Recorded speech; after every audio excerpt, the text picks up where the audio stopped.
back here for our next interview. Today we have Roger Kitchen Jr. on our series from Alabama.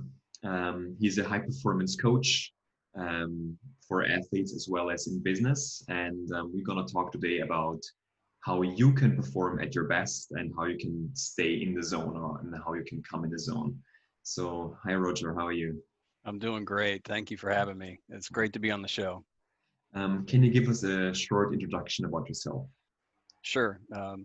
As Johannes mentioned, I'm the founder and mental skills coach for Power Mental Performance. I've been doing this high performance coaching since February 2017, primarily focusing on high school athletes. I've done work with college programs, specifically Division I hockey, and then I work with a lot of adult athletes in a variety of different sports. But primarily I've fallen into working with several high schools in my area and working with high school students. And it's interesting. It's been a lot of different sports. It's been swimming and diving, basketball, football, cross country, track and field, even volleyball. So a lot of the sports in the area with the schools I'm working with have reached out for the help. And really what I try to help those athletes do is increase their self-confidence. That's always a thing that comes up. That's pretty common. Where does that self-confidence come from? Improve focus, achieve goals, and the fourth is perform under pressure. Because really, as the stakes get higher, as you progress in your particular sport, that performing under pressure seems to be the foundation for a lot of those other three. If you can manage the emotions, if you can deal with the anxiety, even the butterflies and the nervousness, you learn different skills, concepts, and techniques that are going to help those athletes perform better in those high pressure moments. And so those are the four things that I help those athletes do. I coach coaches to help their athletes do the same thing. Great. I work with a lot of coaches on how to develop team culture. Because you and I've probably been on teams that had poor culture. We've been on teams that had great coaches that developed a really good unified group and developed a real healthy culture. So I teach coaches how to do that as well. And so that's a little bit about what I do. My tagline is I help athletes focus on the right thing at the right time, all the time. And so it's a skill, got to work it, got to develop it. You got to put in your reps mentally. And, that's what I help athletes do in our area.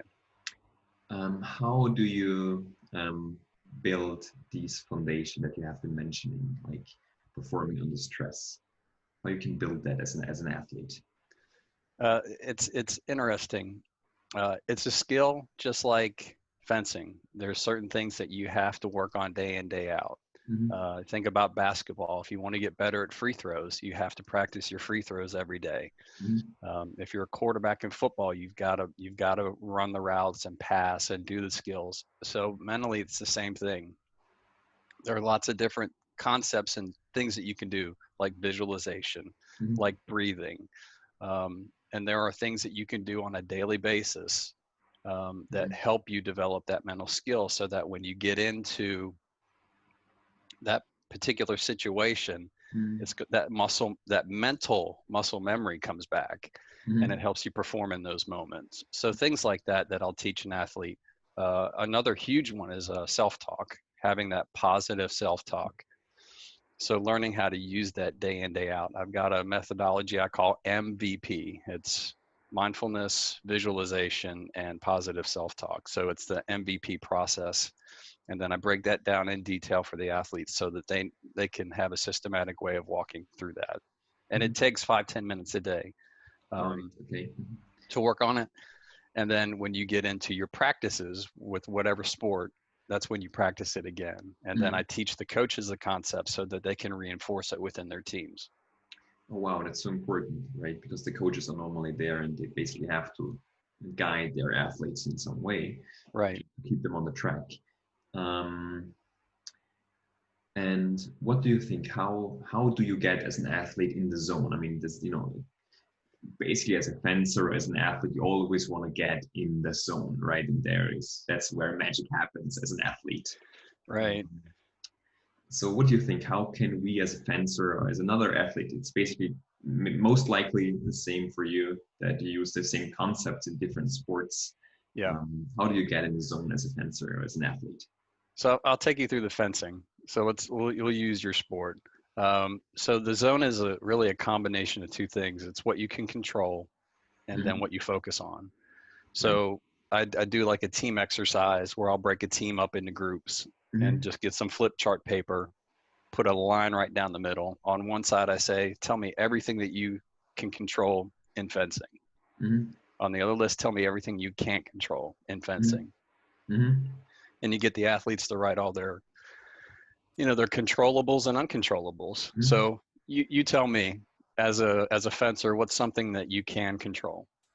That I can or can't control. Can, can. I can basically control my internal state if I'm able to do it, right? Mhm. I can control my preparation. I can control Yes. my warm up. I can control the focus, right, and my self talk if I'm Mhm. trained in that. Yeah. What I can't control is basically my opponent, the Right. referee, and maybe the weather, the venue, things like this happening. Yeah. So the fans watching, all those Right. things. Yeah. So a lot of times when the stress or the anxiety starts creeping in, that Mhm. self doubt is when I start leaning towards my uncontrollables. Right. A ref blows a call, doesn't give you the point. Mm-hmm. Um, opponent, talking to Mm-hmm. you. Fans, maybe even your coach, Mm-hmm. your teammates. Right. Yeah. And so when I start drifting that way, that's when I start developing that anxiety and stress. When Mm-hmm. I lean and focus, and it's a skill, you got to learn to teach yourself to focus on things you control. Your preparation is really big, focusing on that because one of the things I talk about with athletes is have a pre-game routine, Mm-hmm. a pre-meet routine, a pre-match routine. Do those things over and over and over again. Keep it consistent Right. because that's something you can control, and it takes your mind off the other stuff. Mm-hmm. And so packing a gym bag, hydration, nutrition, Mm-hmm. sleep, uniform, gear, just, music is a big one. Pre-game music, pre-match music, Mm-hmm. things that you can control that when you develop that process, Mm-hmm. it just starts to relax your mind. And that, that's one, staying on that controllable side. Then the other thing I talk to them about is, okay, again, let's get another piece of flip chart paper, draw a line down the middle. Mm-hmm. Tell me what your goals are. Mm-hmm. What do you want to achieve? And then tell me what's the process to get there. And All right. so athletes will list all these goals, you Mm-hmm. know, win percentage, free throw percentage, time in running, whatever the statistic is. Yeah. Mm-hmm. And then on the other side, what's the process goal to get there? And they'll list all those things. For like a basketball player, it could be, I want to do 30 extra free throws a day. Mm-hmm. So in fencing, you'd probably have an example of that. So what would an example of that be in fencing? Well, for a lot of people, it is to win an Olympic medal, Yeah. for example. And for this, you have to have certain results to even qualify for Olympics. Mm-hmm. You have to achieve those results, which also, but this is and then you have maybe some process goals, meaning okay, I have to do, let's say 30 hours of 20 hours of training per week. I have to do that certain amount of gym. I have to do maybe meditation. I have to do visualization before every training. Could also mean, as you mentioned, what a lot of world-class fencers have. What I've seen, what a lot of fencers don't have, is a ritual, right? Or Mm-hmm. literally a ritual before every training and a ritual before every competition. And it's very interesting. I've been talking to a very, very good fencer yesterday on the same series. And he mentioned that what I have not seen from a lot of fencers, that he's coming to every training with a specific process goal. So Mm-hmm. a specific thing, he's focusing on that specific training. And he does that for, let's say, a week, right? So at the beginning of the week, he says, okay, on Monday, I'm training this, Tuesday, this, Wednesday, this. So he's really structuring and really having these goals that keep him focused and help him to achieve his goals, which is a great way to do it. Right. Yeah. So like in fencing, footwork is huge. Right. So let's say you got to work on your footwork and Mhm. say, whatever the metric is for that, you just think about Monday, Wednesday, Friday, I'm going to do these particular exercises or movements to improve my footwork, agility, things along those lines. So that's where I want athletes to stay, because they'll get too fixated on Olympic medal, world championship medal, Right. national team meet, Mm. and they're so far out in the future. And that's, when you're constantly thinking there, that's where your mind is going to feel the stress and anxiety.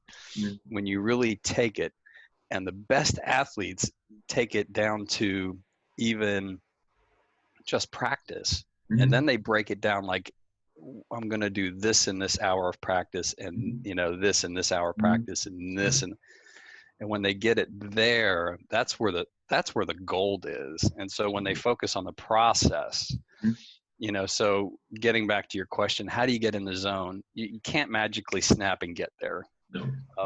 It's a process by which, if you start focusing on what you can control and you understand what your process goals are, it makes it just a lot easier to, when you get into competition, you've put in the work, you've done the work, you know what you need to do, and you haven't fixated on the future, because the future is uncontrollable. And the past is uncontrollable. Right. If I had a bad meet or a bad match, I've got to learn to let that go. We got a concept called play present, which is I should be able to recover from a mistake in less than 3 seconds. And I try to get that even, almost instantaneously. So it's not worrying about the future. It's not living in the past. It's really moving, one play at a time, one thing at a time, and just learning to let go, and not live in the future. But it's a mental skill. I mean, it takes a lot of practice to do that. It takes practice. It's the point, right? I mean, when I'm working with athletes, and we're working on very specific things, right? Visualization, ritual before competition, and they're not, not training that, and then they come to competition, and then they maybe come back to another session and say, well, it didn't work. Then I normally say, well, I mean, you have trained that. How long does it take you to learn a new action fencing? And they say, well, 3 months, half a year, maybe a month, I don't know. Well, and then they normally realize, or then they often realize, or maybe not, that's really something they really also have to train in basically everyday session, right? What do you think? How can a good ritual, a good competition preparation look like? What would it look like? So I'll speak for me. My background is in powerlifting, so I do competitive weightlifting as a master. Haven't done it since college. Got back into it a couple of years ago. And interestingly enough, in my day job, I do business consulting, and previous job I had was working at NASA, coaching high-performing teams, high-performing leaders, and we hired a sports psychologist to come on our staff and work with us and bring those sports concepts into the business world. And one of the things he quickly talked to me about when I got back into powerlifting was that ritual and that routine. And so for me, it's, if, for the next day of practice, it's pack my gym bag. What do I got? Something as simple as all my gear, something as simple as the right clothes, having the right gear in order to go work out and train. And then when I get there, what do I do? And you really think about it and analyze it. You just break it down step by step. So my youngest son runs cross country, indoor and outdoor track. And I would work with his team on this. And I say, what do you guys need in your gym bag that, when you're working with high school students, it's, all over the place, and it's easy to forget stuff and be distracted. But breaking it down to, what do you need in terms of gear? What do you got to do the night before? Hydration, nutrition, sleep. The other thing I want them to do is visualize it.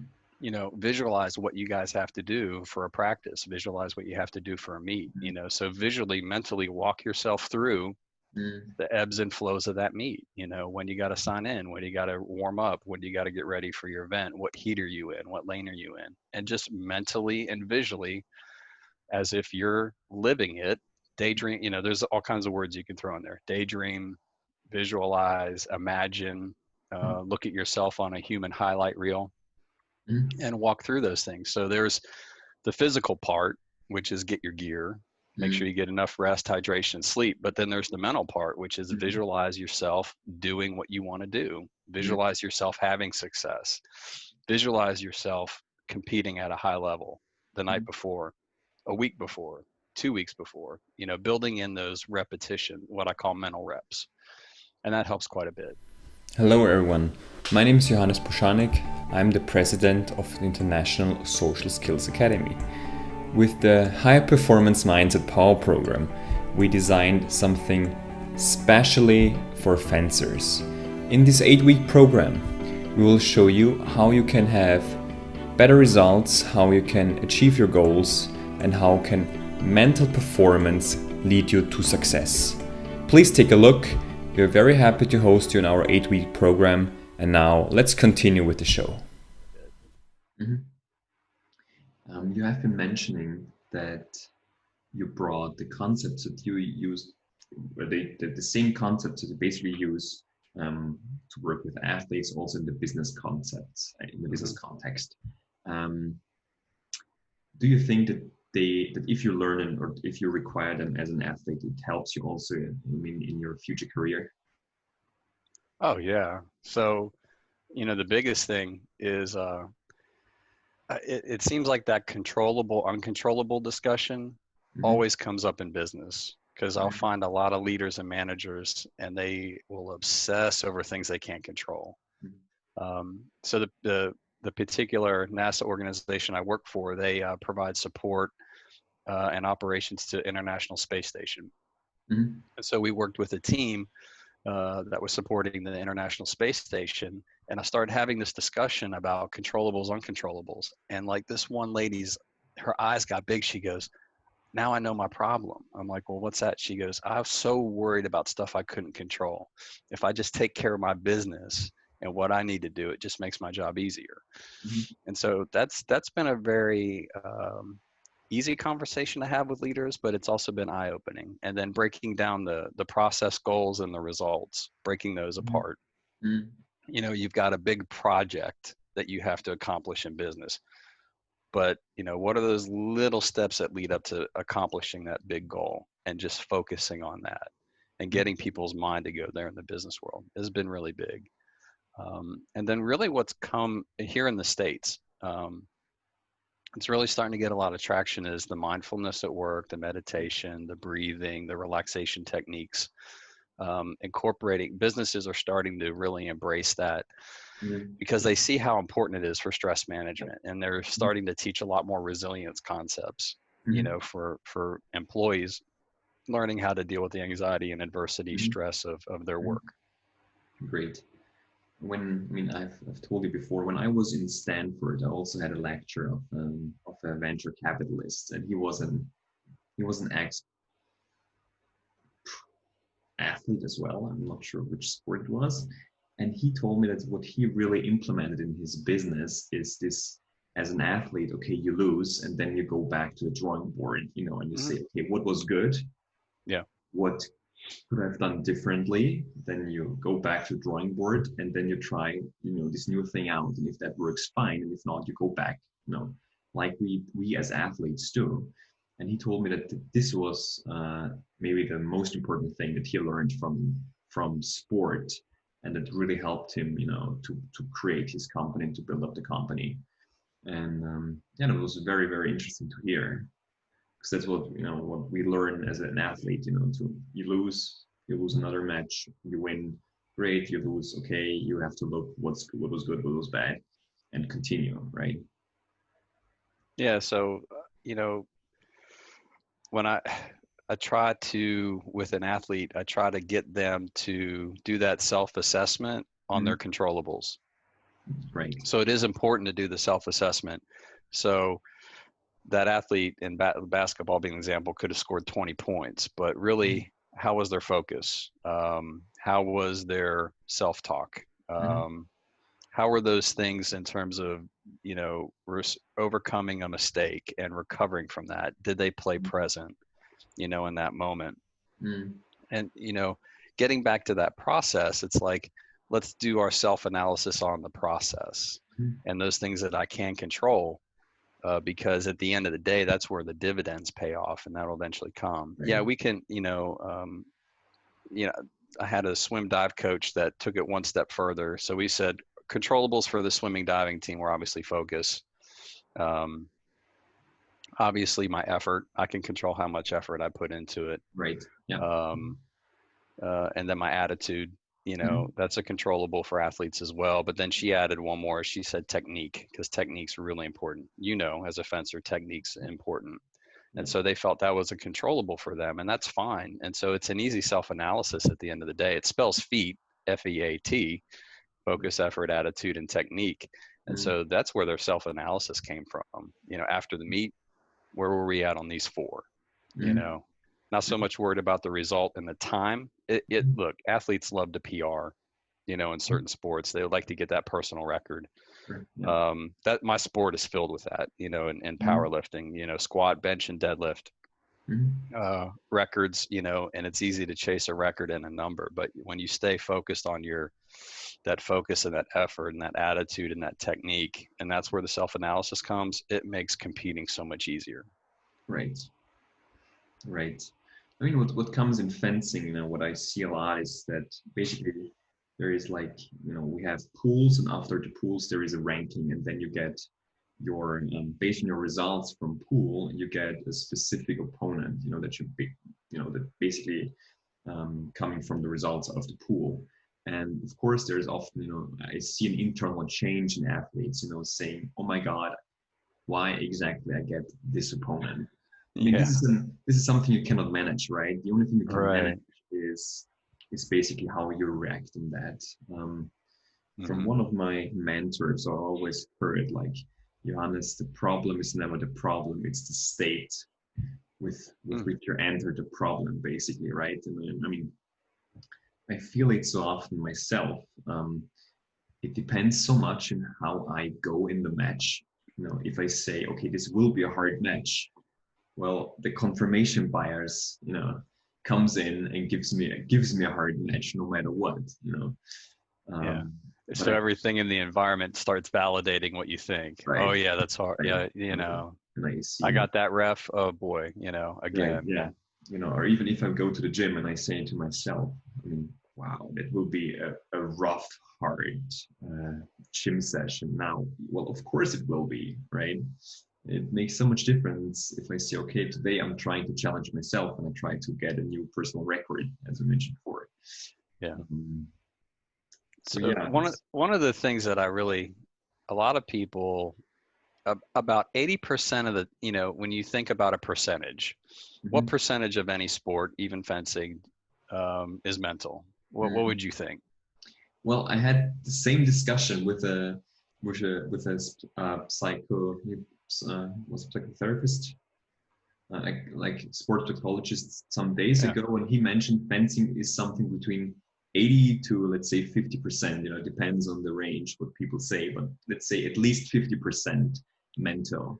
Yeah. He was why people don't work more mental if they put so much time and effort in gym and in fencing, but if they say 50% is mental, why they don't put more time, not even 10 minutes per day in mental training, right? Right.